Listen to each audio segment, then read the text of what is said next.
All right. So my name is Yadu. I'm going to be talking about all of the changes, all of the new and shiny stuff that we have put into funcX. Talking about new and shiny, we've got new and shiny stickers over here. If you haven't got one, you should get one.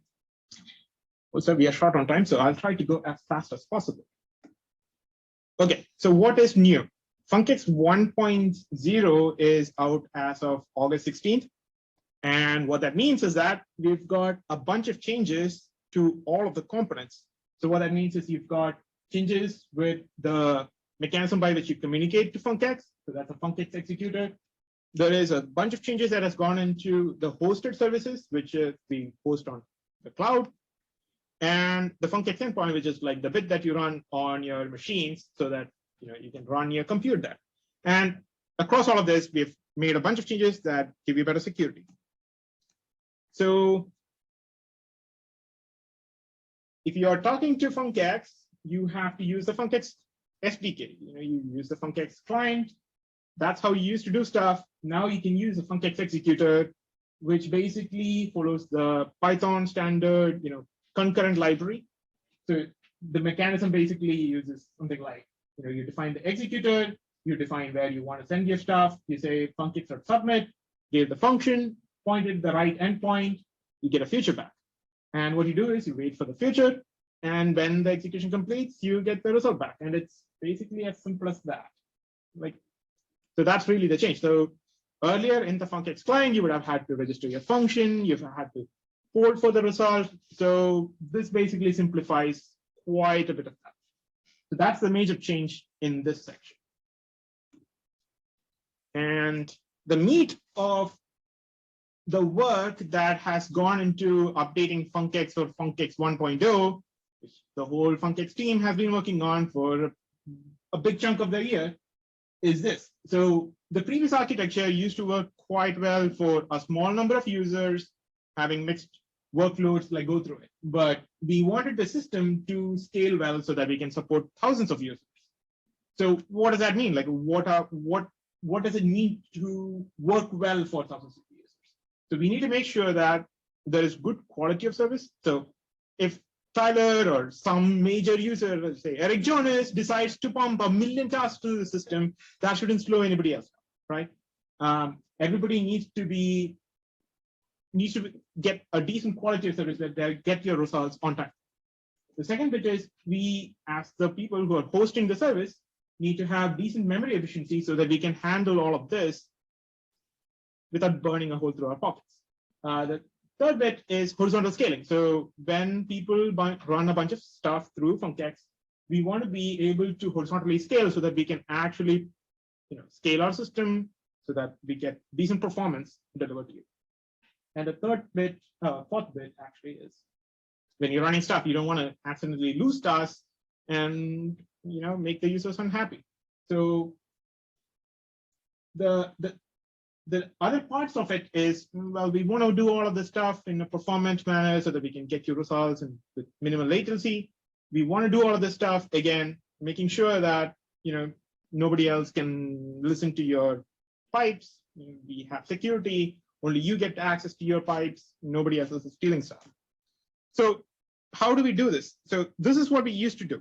So I'm going to only show you little slices of the architecture and not like bore you with all of the guts.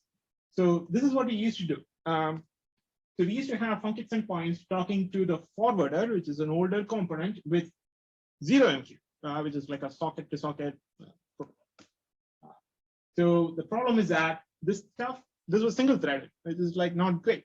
So it's a first come first serve, which means that if a bunch of stuff gets into the pipes, they have to go through before other stuff goes out. So which means a very a user who pumps a lot of tasks can slow down somebody else. The second part is that, well,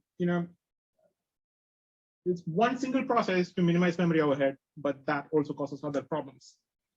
It's stateful, which means that you can't exactly replicate this. There is no horizontal scalability. It's just one thing that is trying to serve everyone.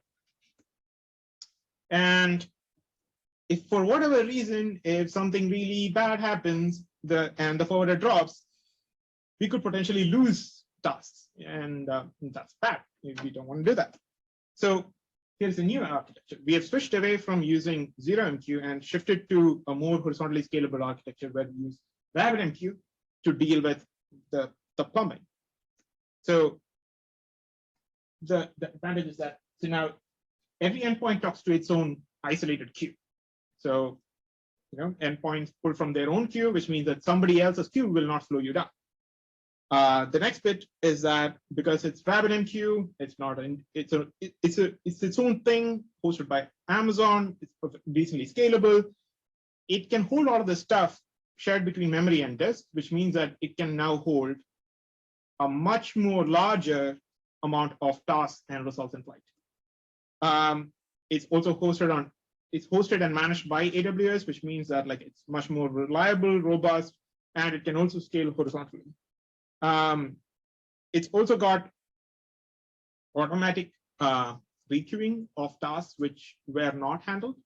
So you do not really lose tasks ever. So that's basically what we've done on that side of things. So in order to do low latency result delivery, so you saw in the first slide where we talked about the funcX executor, you said run the funcX a function using submit, you got a feature back and you said feature.result. You're not polling for it. You're actually getting a push-based model. So how we do that is, the executor talks to the web service to submit a function. It pops the task into the task queue for the specific endpoint. It gets to the endpoint, the result comes back. It then gets sorted by the result processor into a specific session queue, which is bound to the executor that you used, so that it goes back through a WebSocket service. So you don't have to poll, the result comes back. This basically gets you much better latency. You don't have to poll for stuff over HTTP. So the third bit, better security. So what has changed? So with the changes that we have just recently deployed, here is how an endpoint would register with the service. So the endpoint says, well, register me. You use Globus ID to basically identify yourself. And in that process, what happens is during the registration step, the web service will talk to RabbitMQ to create a new set of user credentials so that, well, you have a fresh set of credentials that identifies you specifically to the pipes to which you are talking to. So, and those results those credentials come back to you, and you use those to talk to RabbitMQ over AMQPS, which is much more secure than what we used to do with ZMQ. And also, this basically means that you could only be, you could connect to your task queue. The endpoint could connect to the specific task queue. Nobody else could. So you could, somebody else could masquerade as you and try to steal your tasks. Somebody else could masquerade and put rubbish into your results queue. So similarly for the results queue, it's specifically key to your user cred so that there's much better security that nobody else could pollute your task queues. Similarly, you are guaranteed that nobody else can take it. Okay, so that basically wraps up all of the changes that we have done to the hosted services. So what has changed from the funcX endpoint because of the changes that we've done to the services? So there's an updated wire protocol that basically changed the mechanism by which we communicate from the endpoint to the hosted services. And now because we are talking to the hosted services over RabbitMQ rather than 0MQ, now we need outbound ports of 5671 and 443. So if you are hosting on a more security-minded service, you just need these two ports, and that's it. And because fresh credentials are minted on every registration, is much better security, and all the pipes are encrypted. So I went really fast. There is enough time for you, Ben. If you have any questions, please ask. I try to make sure that I don't get too much into the weeds. Questions? New credentials on every the reminting. Does that mean that I can no longer copy copy and paste my funcX endpoint credentials between endpoints, which I know was never officially supported, but That might be the Globus credentials. Yeah, so the Globus doesn't fall. To differentiate there, the new credentials that are created are the credentials that allow you to connect to RabbitMQ. To RabbitMQ. oh, gotcha. The credentials for Globus, you still store refresh tokens. That can be switched.